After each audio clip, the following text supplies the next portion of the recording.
Welcome to the Rabbi and The Shrink. Welcome, Rabbi. How are you today? I am wonderful, Doctor. It's always a pleasure I to can be with attest you. to that. You are wonderful. That is for sure. Today is number 8. We've done 8 broadcasts or podcasts, whatever the young people call them these days. And our topic is, drumroll, gossip. Now, we've talked about gossip. Have I got a story for you? So, Rabbi, what is your take on gossip? Oh boy, we could go all day and all night on this one. We could, and then you would owe me a beer. I'll be happy to treat you to a beer anytime. A virtual beer. Whoop, That's right. It's a when we talk about ethics, one of the things I write in my recent book, Grappling with the Gray, is that the last refuge of the unethical is saying, well, it's not illegal. That's a great way. Is that your saying? And yes. And the last refuge of the gossiper is saying, well, it's true. And that's exactly the point. If it weren't true, it wouldn't be gossip, it would be slander. But in Jewish tradition, there are, I believe it's 36 different prohibitions that all relate to one's speech. Good. So it's possible to violate 36 prohibitions in the Old Testament by speaking ill of another person. And when you consider that in society today, we have such things as gossip columns, institutionalized gossip. They're using the Bible describes a person who get with a condition. It's the Hebrew word is tsaras. It's often mistranslated as leprosy because it resembles leprosy. It's the condition of the skin that is a spiritual affliction, and the primary cause for it is malicious gossip. Because the whole point of speech is to connect, to communicate, to form relationships, to achieve a meeting of minds. And what does gossip do? It does exactly the opposite. It divides us from one another. It cuts us off. And so when a person develops this skin condition that identifies the person as a gossiper, they have to go outside the camp, outside the community for a week. And if it disappears, they can go through a ritual purification process, allows them to come back in. But the lesson is, if you're going to act in a way that divides people, you are essentially forfeiting the privilege of living as a member of society. And so conscientiousness with speech, and when the person would come back from having this condition, they would have to bring an offering in the temple, and the offering was a bird. And so the commentaries ask, why a bird? Because what does a bird do? It goes tweet, tweet, tweet, tweet, tweet, always chirping its information. So now what do we have? We have Twitter. You can tweet your gossip to millions of people at one time. Why? Just to get attention, just to tear the people down, just to make yourself look good in comparison. And that's the sad part. It doesn't make you look good at all. It makes you look bad. No, and speech should be sanctified. It should elevate us and it should bring us together. Isn't that the truth? Wow. Well, I like your idea. The last refuge of the gossip is say it's true. And my friend who's Orthodox would say, even if you're sharing good news, it's still gossip. The gossip doesn't have to tear people down. It's speaking of others, especially if it's yucky stuff. I mean, we're saying about someone's failures or their mistakes or, something about their heritage or anything like that. I mean, I think that, Pope Francis, I'm Roman Catholic, so Pope Francis would say, and I'll quote him, I'll read it. It's gossip. It's so rotten, gossip. At the beginning, it seems to be something enjoyable and fun, like a piece of candy. But at the end, it fills the heart with bitterness and also poisons us. And he was talking about, from his point of view, part of the poison is that we're not acknowledging that God loves us all. So if I'm speaking ill of somebody, I'm not giving God enough credit that this person, whoever they may be, is still loved by God. I mean, and I'm paraphrasing to make a long, complicated story more simple. Why by you is gossip so wrong? Well, we already mentioned that it tears the community apart. But how? Why is it so divisive though? Well, It's just a word. Well, we like to teach our kids sticks and stones will break your bones, but words will never hurt you. And it's important to teach kids to be resilient and others can only hurt us to the degree which we let them, in terms of hurting our feelings and such. But if someone tears down my reputation, I mean, people can lose jobs. People can have relationships destroyed. We actually break it down into different types of gossip. There's a certain form called tale bearing, which is, do you know what that person said about you? That's not just maligning someone's character. That's actively intervening to damage the relationship between two people. And the model of good speech that we have in our tradition is Aaron, the high priest, the brother of Moses, that when he would hear that two friends had gotten in a fight and weren't talking to each other, he would go to one and say, your friend is so upset. He misses you so much. He really wants to make up and get back together. And then you go to the first one and say, your friend is so upset. He really misses you. He wants to get, so people ask, well, is that deceitful? And probably not, because if people were friends and they have a falling out, they probably are upset. And it probably was through something that was relatively trivial or easily repaired, or even it's not easy, which still doesn't outweigh all the history of that relationship. We can use our speech to accomplish so much. And first we have to be thoughtful though, as you said. Most people are not so thoughtful with their words when they've got some bee in their bonnet, right? Yeah, and you mentioned that even good speech can be gossip. Actually, sometimes you have to be careful, because sometimes you can actually use that to incite gossip. There's, if I know that we have a mutual acquaintance and you don't like her, and so I'll say something nice about her in your presence. And what does that do? That gets you riled up. So you say, oh, she's not really a good, but she didn't do that for the right reason. I'll put a stumbling block before you so that you'll now be drawn in to that gossip. So I'm a troublemaker, right? I want to. Yeah, unfortunately, that's not just gossip. That's gossip supersized, because it's passive aggressive and aggressive, depending on how far it goes. It's getting in the middle of people. It's malicious. It's aggressive. Well, I would call it emo terrorism. A terrorist leaves a bomb and escapes and they don't get hurt, but there's disaster in their wake. There are people around there. I call them the pink fluffy biting bunnies. I wrote a book called Color Me Difficult, and I created 6 different characters that are dysfunctional communicators. It's not personality, because anyone can be.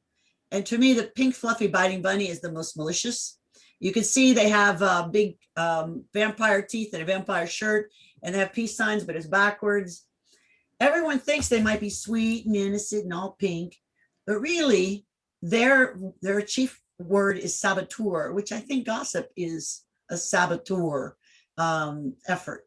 And I think that gossip by itself becomes this entity that I think destroys the soul and the heart, reputations, moods, everything. I mean, it's awful. Yeah, it's interesting you mentioned that, because in fact, in Hebrew, it's pointed out that the Hebrew word for tale-bearing is phonetically related to the word for spy or saboteur. There you go. So you certainly have a good foundation for that observation. We do. Hey, where do we get this list of the 36 prohibitions? How do I research that? I would actually have to look that up. I don't. There's actually, and I plan to talk about him. There was a rabbi who was the leader of much of European Jewry in the 1800s and early 1900s, named Rabbi Israel Mayer Kagan, and he wrote a book called Guard Your Tongue. Yes, that's the loose English translation of the Hebrew. And he was and is the primary advocate for refined speech and for cautiousness. We have endless tales about him. He was sitting with another rabbi in an inn. Jewish stories almost always take place in inns. We're all transients. We're moving through the world, and so we have these stopping points along the way. But he was eating with his friend, and the proprietor was very excited to have this prestigious rabbi in his establishment, and he kept coming over and checking, how is everything, how's the food. After the main course, he came again, how was the dinner? And Rabbi Israel Mayer said, wonderful, wonderful. And his friend said, yes, it was very good. It just could have used a little bit more salt in the entree. And as soon as he left, Rabbi Israel Mayer became furious and said, how dare you speak malicious gossip in my presence? And he said, I just suggested there could be a little salt. He says, don't you realize what could happen? There's a cook in the back, and this proprietor, he wants to make a good impression because he has me here and he wants to impress me. And now he feels that he's been, it looks bad on him, and he's going to go back and he's going to yell at the cook. And maybe she's a widow, maybe she needs the job, and he's going to threaten to fire her. And his friend said, Rabbi, you're letting your imagination get carried away with you. You're so getting carried away. It's how. What's the likelihood that would actually be the case? Well, let's go see. And they go in the back of the kitchen, and there's this blowout fight between the proprietor and the cook. He says, look what you caused. If there's a reason, in other words, if you're in a cooking school and you want to know how the food is because you're going to go make your livelihood this way, yes, there's a reason to critique the food. But if I'm a patron in a restaurant and the food's fine, maybe just it's not exactly to my taste, why do I need to express an opinion that isn't going to help, that isn't going to benefit anybody? There's no real benefit to it. Then why am I saying it? And that brings me to a discussion I had once. I used to travel a lot before, as Cubans say, the COVID. And we were all stuck in an airport in Maine. And there was a bar, and we were drinking coffee, and we were going to be there. It turns out we were there for 2 nights. I mean, two days and 2 nights. It was, we all got to know each other. And we were talking about what is the difference between complaining, gossip, and just having an opinion or requesting something. And it was there were people from all over the world and people from different walks of life. And it was very fun listening to people's sense of entitlement that they should be able to criticize everything if it wasn't to their liking, as if it was a God-given right or even useful. So that was interesting, the sages teach, eat bread with salt, drink water in measure, and sleep on the floor. And they're not telling us that we have to do that. What they're telling us is, if you have the minimum, you're okay. Be able to get by with the minimum. And then if you have more, you will appreciate it as a gift, and you won't see it as something you're entitled to. And if you lose that, but you still have the minimum, you'll still be able to function. You're still going to be able to get by. I mean, you think about the things that we complain about. I mean, I mentioned this before, Zoom fatigue. I get it. You spend a whole day in front of the computer. It can get a little bit much. But imagine if we didn't have Zoom during this crisis, how cut off and isolated we would be. I mean, what a blessing to have this. Okay, it glitches occasionally. It fades in and out occasionally. I'm not very tech savvy, so I'm always trying to figure out the controls. But I'm so grateful that we have this. Focus on, it's a cliche, but cliches are true. Focus on the positive. Look at what's good. Be grateful. And the Hebrew word for gratitude is Hakara Satov, which means recognizing the good. If we recognize the good in our lives, we'll find a lot less reason to complain. We may not even notice the things that aren't perfect because we're occupying our attention with the things that we have to be grateful for.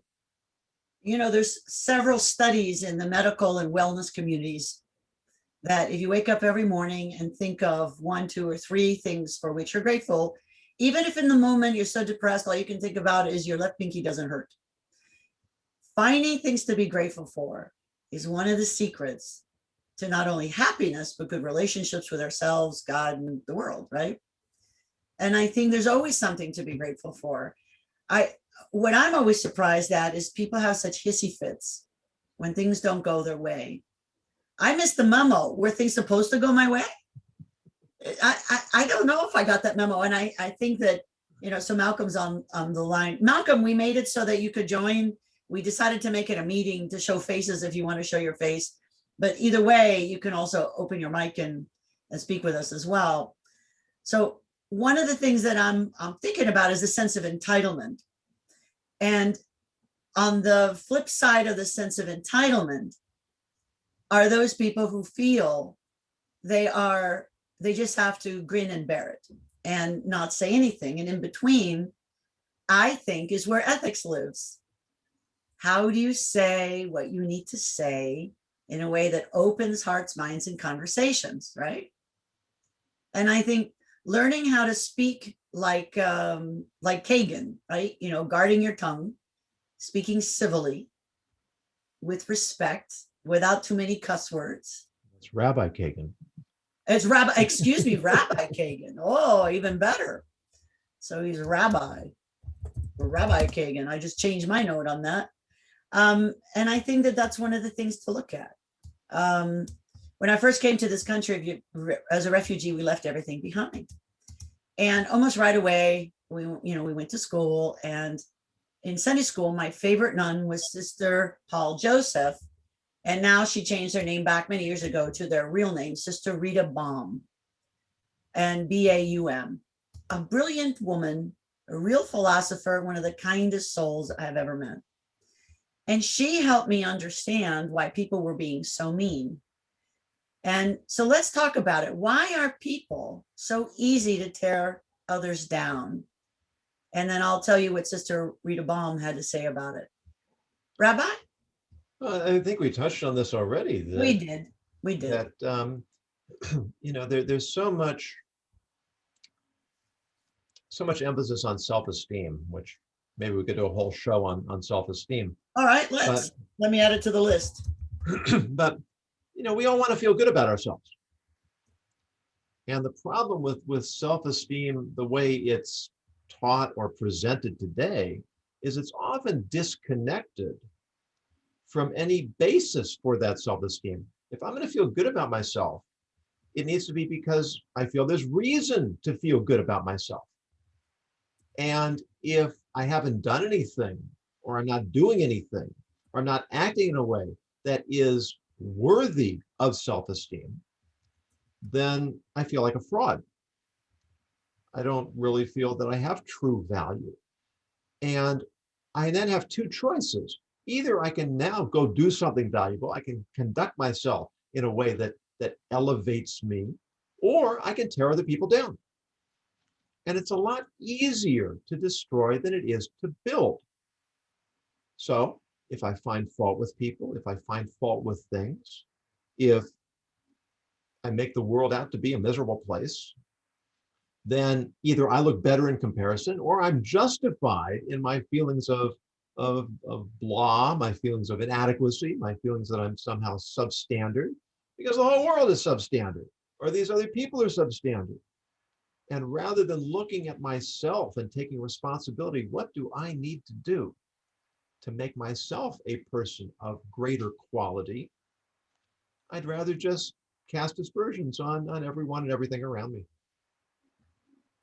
And that is just very sad. And my father would have said, if you feel unworthy, maybe you are. And if you feel guilty, so I would say I feel guilty about something. He said, well, let's stop here. Are you guilty?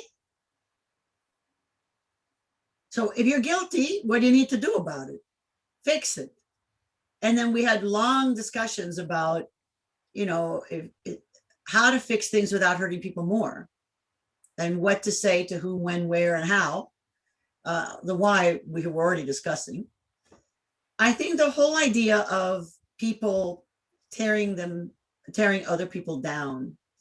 Movies are rife with a cute girl who is mean, who tears everyone down, and more recent history with movies. I think that the scriptwriters have gotten it right.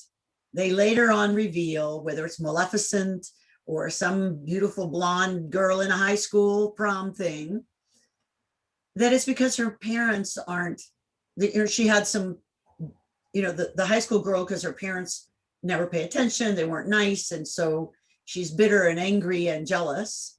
Or like with Maleficent, that she was betrayed by her young love. And that's not enough of excuse to become a raging Maleficent queen. But it's still, I think today we're giving more backstory that we're not just born good or bad. We have choices every step of the way. And some of the most interesting people I know have made terrible choices and paid for them one way or another. And they come back smarter, wiser, and kinder. It's very interesting you mentioned these movies. I know the Joker was another one. Yeah. Where they, all the terrible things that were done to this person to turn him into a monster. And I have mixed feelings about them. Because on the one hand, as you say, and as Jewish tradition teaches, always look for a way to judge the whole person. And until you know the background, the backstory, which we usually don't, then I'm not in a position to completely judge that person. I can judge the behavior, but I can't necessarily judge the person. But I think one of the side effects of these types of movies is it communicates on some level that people really aren't responsible for themselves. And I think there's a flavor of that. That's dangerous. There's a flavor of that, because I think if I have enough things in the checkbox that say that I'm justified, then I'm off the hook. I don't ever believe we're off the hook. No, never. I do think, and if we move from the of judging others to the of understanding, I think empathy and compassion are the secret to managing the most difficult of people, conversations, and circumstances. That's the key. So if we have empathy for others, then we can ask ourselves, why? What do they get out of it? But the more important question is, what do they need? Yeah. And if I know what someone needs, maybe I can find a way to address it without humiliating them and inviting them to rethink things. I don't have the power to change people, but I have the power to invite and facilitate. And that's the difference between kindness and compassion. Kindness is giving. Compassion is responding to a need. And in order to be compassionate, to respond to the needs of others, we have to have empathy. And I think we've mentioned before that empathy is the E in ethics. That the first step towards being ethical is being able to sense where people are, what they need, what their situation is, to be responsive to those needs and responsive to situations. And if we can cultivate that in ourselves, then we are definitely on a path towards living more ethical lives, more compassionate lives. We're going to feel better about ourselves because we're going to feel the sense that we are making a positive contribution to the world we live in. Especially if we're showing that compassion toward ourselves as well. Since no one escapes the mistake thing, or being ungracious. I mean, we all take turns with being amazing and awful, right? When I deal with big groups of people, I have them say, I'm wonderful. And they say, I'm wonderful or awesome. And then I say, and now I'm awful. Now I would say, get over it. Because we're both.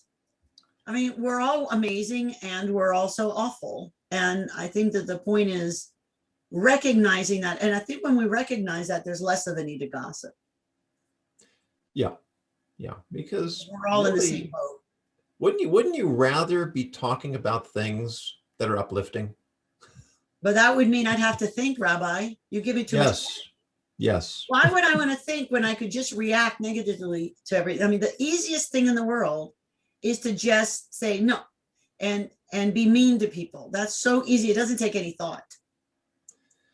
And that kind of leads into the whole discussion about the habits that we form. The Jewish ethicists or moralists, they say that one shouldn't speak ill even of inanimate objects. So I'm walking along and I trip over a chair, stupid chair. Well, first of all, the chair is not stupid. It could be the person who left the chair where they shouldn't have, which might have been me.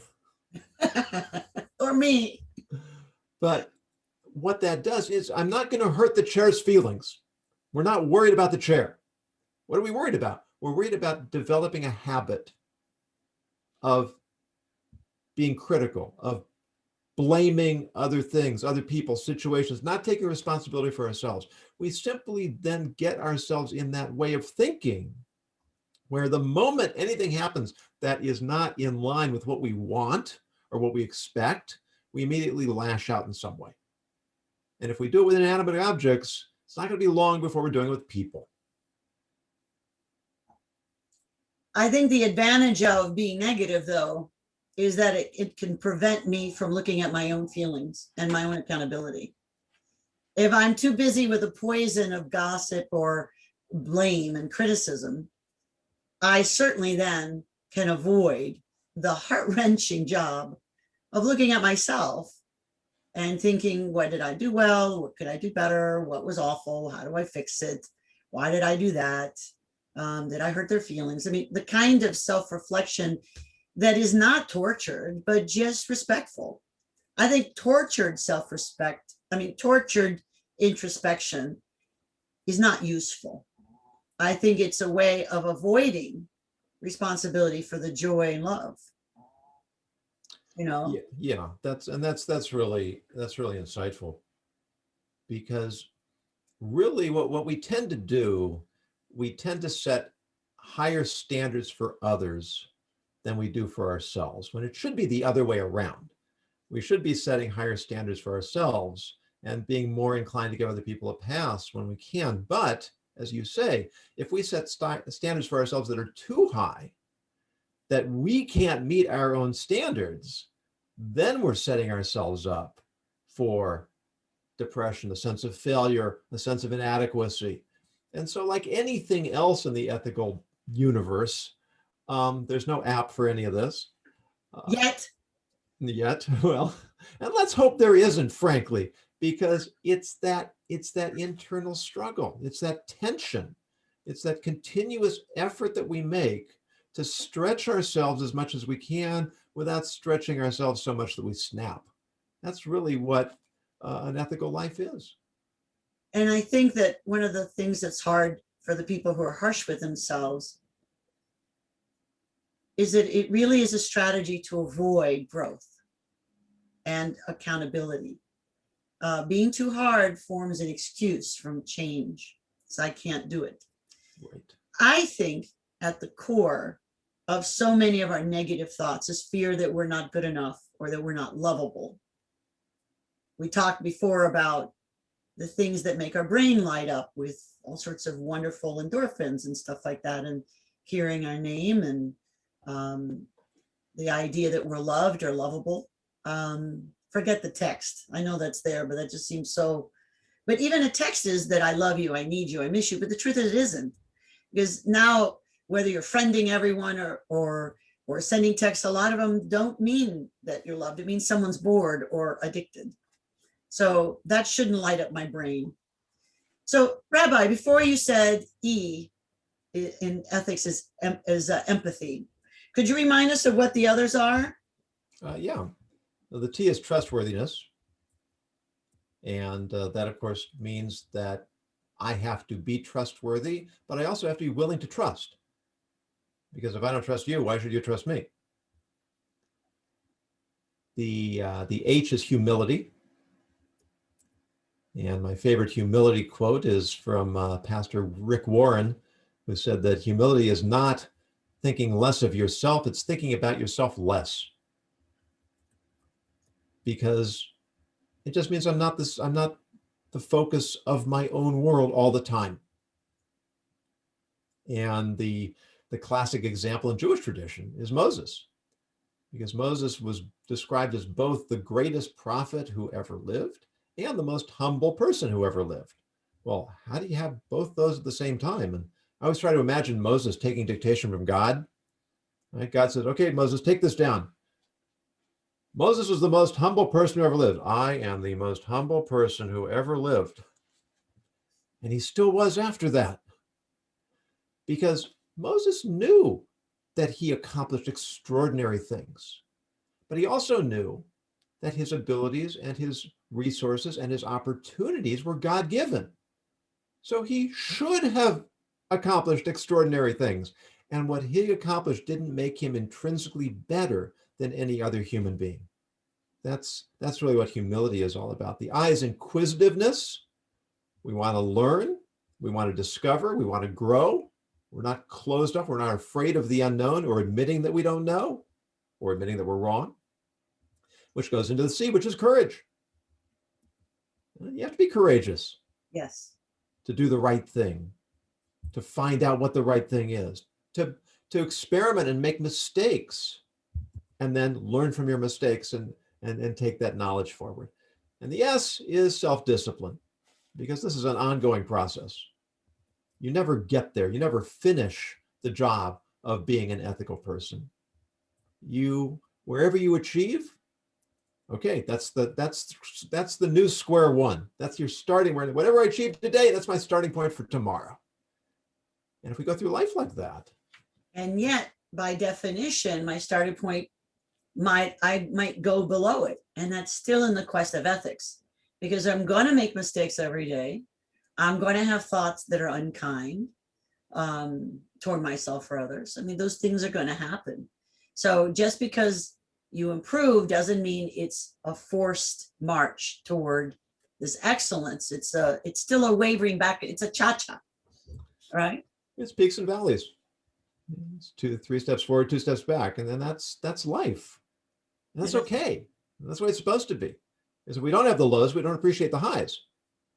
Nobody is living on some plateau of happiness. It just doesn't happen, because it can't. It's the contrast between our moods, and it's really where we end up more often. And that is so true. I was thinking about what someone asked. We were having this discussion about gossip and social media, and I'm saddened, just to be accurate, I'm saddened at how people are so mean on social media. Someone will say someone died and they'll say good, things like that. Oh, they missed our governor, they tried to attack our governor.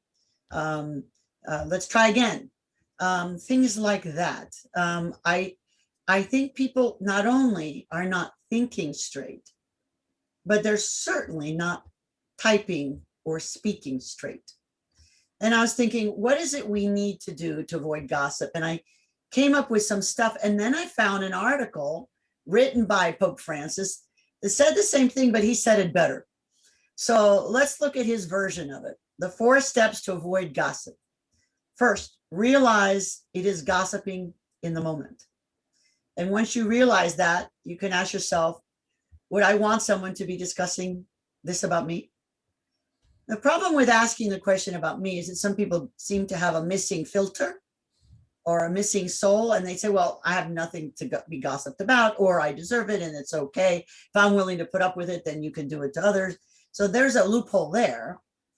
The second is don't ask leading questions. And it's kind of like your salt thing.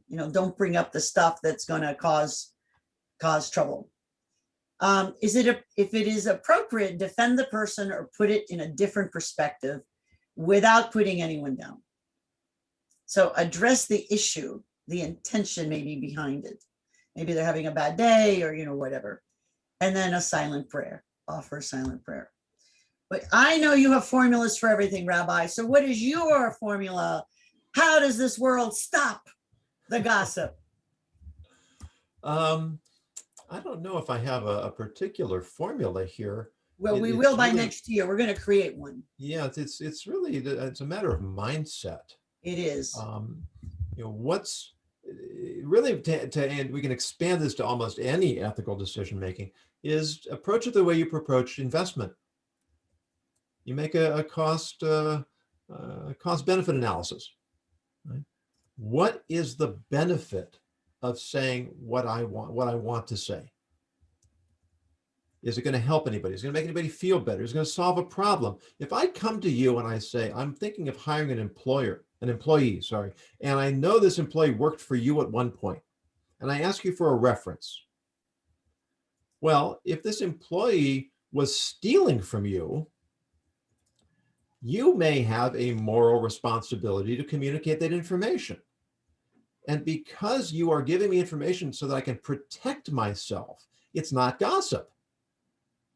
Note the difference. It's not that you're permitted to speak gossip. It's not gossip because you're communicating it solely for a beneficial purpose. So you have to ask myself, what's the benefit? Is there a benefit? If there's no benefit, don't say it. Sometimes the benefit may be outweighed by a cost. Let's say a person is a convicted felon who got out, got some training, got a job, is now an upstanding citizen. Is there any reason to remind someone about that person's past if clearly they've made amends and are on a new track? All you can do is derail them and offer a setback. So it's that sense of what is to be accomplished. And by making that evaluation before we communicate, and the default should always be don't say it. There are two words in Hebrew for speech. One is lashon, which means tongue, and one is sofan, which means lips. So why do you have words meaning tongue and lips? Because some speech originates from the tongue, but sometimes you need to press your lips together to keep that from getting out. Not everything that we think should be said. And if we develop that kind of a sensitivity and that kind of a filter, then it's simply training. We're conditioning ourselves. Before I say something about somebody else, what's the benefit? What's the cost? Does it need to be said? Will it help anything? Will it cause more harm than good? Those are the questions to ask ourselves. There's the formula. I think that's a good formula, Rabbi. I think that's a very good formula. So we now have also Jenny. Hey, Jenny, this is, we decided to go back to the meeting format. So if you want to voice something or do your camera, you're welcome to, but you can also stay hidden, whichever you prefer. If you have any questions, you can ask directly or comments or put them in the chat, please, whichever makes you feel most comfortable. I was reminded we're talking about self-esteem. One of the rabbis who was very influential in my development, Rabbi Abraham Twersky, just passed away this past week. Oh, I'm so sorry. Yeah, he was a really, really delightful person. And he did tremendous work in rehab. He was a psychiatrist, and he had his own rehab centers that he developed, and he focused very much on self-esteem. And he tells a story about a young man he was working with who had OD'd, and he said to this fellow, said, these drugs, they're poison. They should be thrown in the garbage. So I said to him, why do you think that you are a proper receptacle for this garbage? And he said the boy just started sobbing. And once he reached that point where he could actually discuss with him, why did he have this negative self-image? Why did he think that he was not worthy of treating his body in a more responsible way? Then he was able to start making progress with him. But if we don't think anything of ourselves, We're not going to feel any sense of responsibility towards others. And then, garbage in, garbage out. We're going to do damage to ourselves. We're going to do damage to other people. One of the first patients I ever had when I was a young psychologist was a young girl. She was 9 or 10, and her mother was schizophrenic. And we got into a conversation about a variety of things. And one of them was self-esteem. And she said a series of things that made a big impact, a lasting impact on me. One is, she said, we don't have to like ourselves. We just have to know that God made us just the way he wanted us. And we have to be grateful for that and make him proud. And I thought, well, isn't that clever? Because she says, you don't have to feel like you like yourself. It's not your opinion that matters. You just have to be worthy because you are. You were made this way for a reason. So put it to good work. And I thought that was fascinating. And she was dying, this girl. She was very sick. And she said, I hate the way that grown-ups look at me. God doesn't care if I'm alive or dead. I'm going to see him again anyway. So what difference does it make? This life has not been so easy for me. I'm looking forward to heaven. She's also Catholic like me. And so I think that the idea of self-worth is that's another, we talked about self-esteem. Well, we will make that a program. I think that's a great topic. It's a complicated one. Oh, we have something from, let me see, who's this from? From Jenny. Sometimes we try very hard to project a better image of ourselves, but we just don't get very far. Is it better sometimes to just walk away from one place and start in a new, different place? Or start new in a different place? Yeah, it's interesting. We in Jewish tradition, they say there are a couple of things that can change a person's fortune. One is a change of name, and one is a change of place. And we can think of that either literally or figuratively. We say, I'm in a bad place right now. So certainly if I'm in a bad environment, if I have bad associations, to the extent that I can, sometimes we're kind of trapped. If it's a job, if it's a school, if it's a home for a child, there are various reasons we can't always pick up and change our location. But if we can, that may help. I know when I was in high school, I was not a particularly happy person. And I was just itching for the opportunity to go away to college.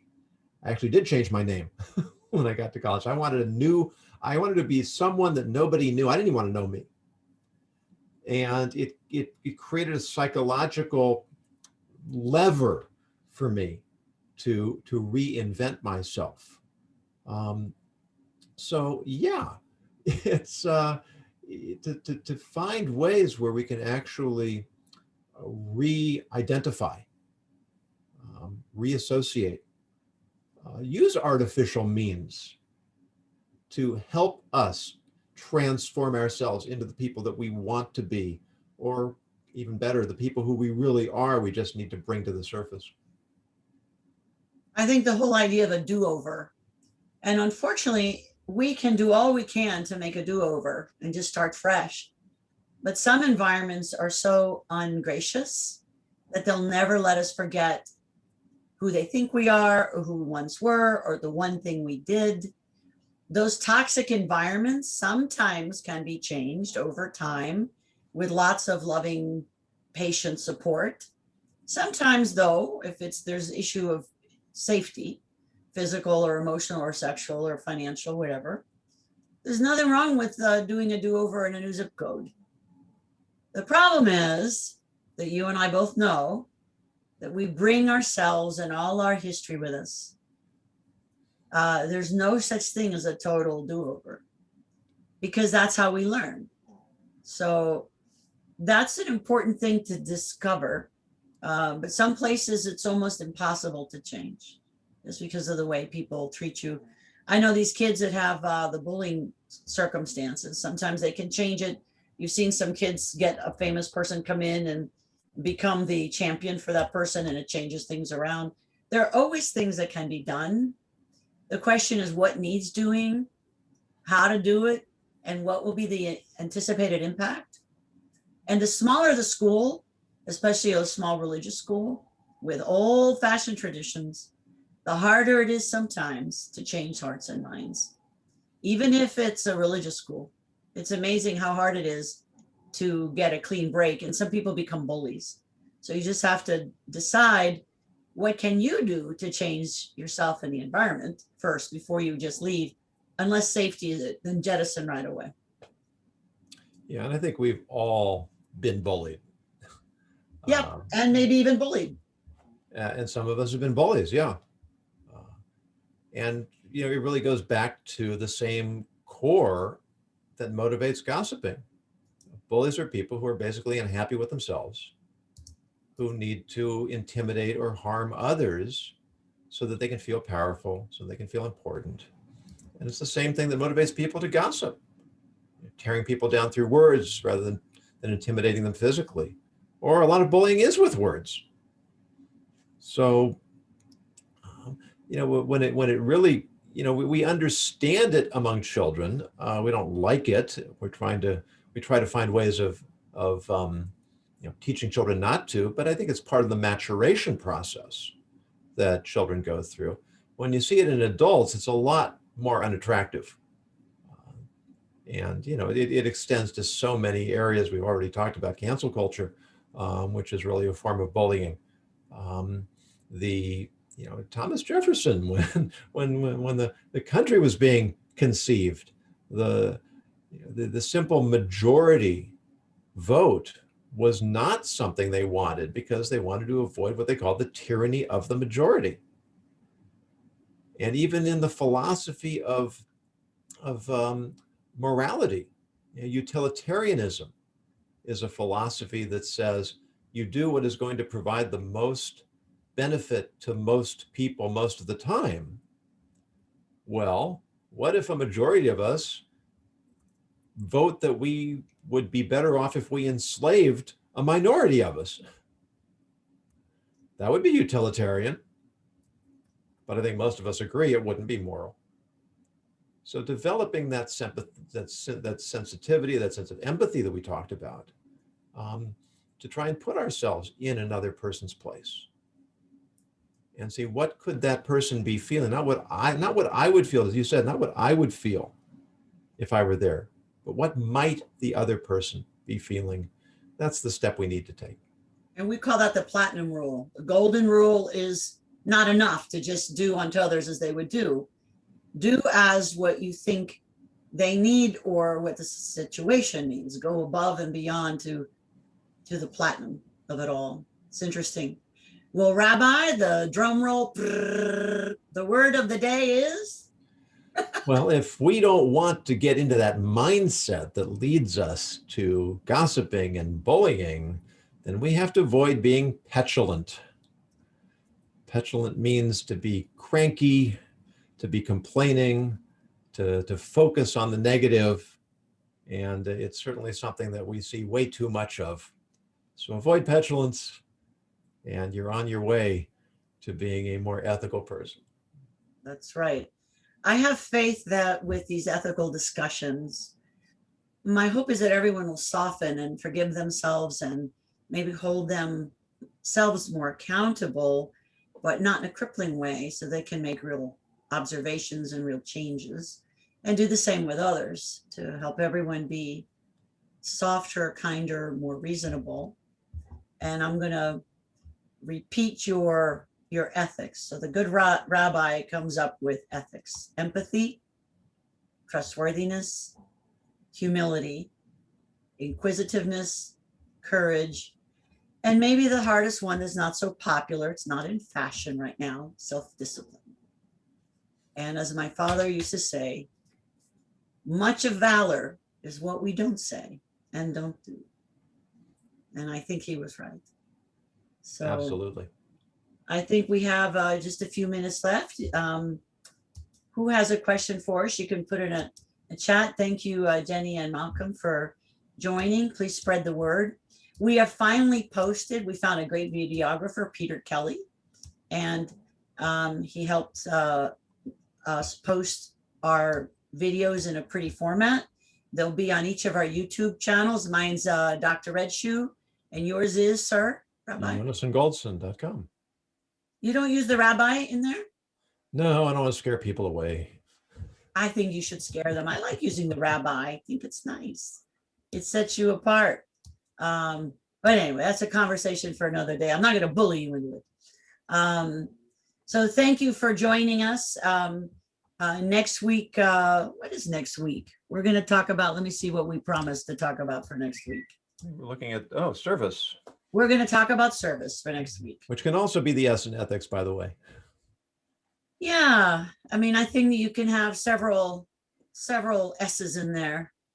I think self-discipline, service and self-discipline certainly go hand in hand, though, don't they? Yeah. Maybe eventually we'll see which words you land on for this magical thing that you do with words. It's kind of fun. And actually, maybe leave off with a teaching of the sages that they said one of the heads of the high court says that he grew up among the sages. So he didn't just inherit, he didn't just move into that position as an adult, but his father was the head of the high court before him. So he was always exposed to the sages. He says, I grew up among the sages, and I never found anything better for a person than silence. So I guess we could make the S in ethics silence as well. Right? My father was a training analyst, a Freudian shrink. And when I was doing my training in psychotherapy and just starting out as a psychologist, when I had a practice, I was telling him about a particularly difficult case, and he was supervising me. And he said to me, that would have been a good time to ponder the fuzz on your knee, meaning silence. But maybe it would have been best just to shut up and listen, which he would never have said to me. But I think that's funny. So I often tell my grandchildren, how's that fuzz? And they look down and go, oh yeah, it's looking good. Meaning they were about to say something or do something that is not useful. They're going to be mean or grumpy or petulant, to use the word of the day. Yeah, but we have this fear of silence. If I'm not talking, if somebody isn't talking, it's awkward. And so I have to say something. And as soon as I have to say something, well, I don't really have anything to say. So what do I look for? And that's when we can really get ourselves into trouble, whether it's gossiping or negativity or bullying. I look for something to say, and the thing that I come up with may not be something that should be said. So learning to be comfortable with those little silences is another tactic we can use. Yeah, or preparing ahead of time some interesting stories that are positive things. Interesting, follow up on someone's garden and how they're doing, or how's their new snow. We're in Michigan here. Their new snow machine is doing, or how was their sledding with their grandchildren, or whatever. I think we can always prepare a few wonderful topics for changing the energy in a conversation.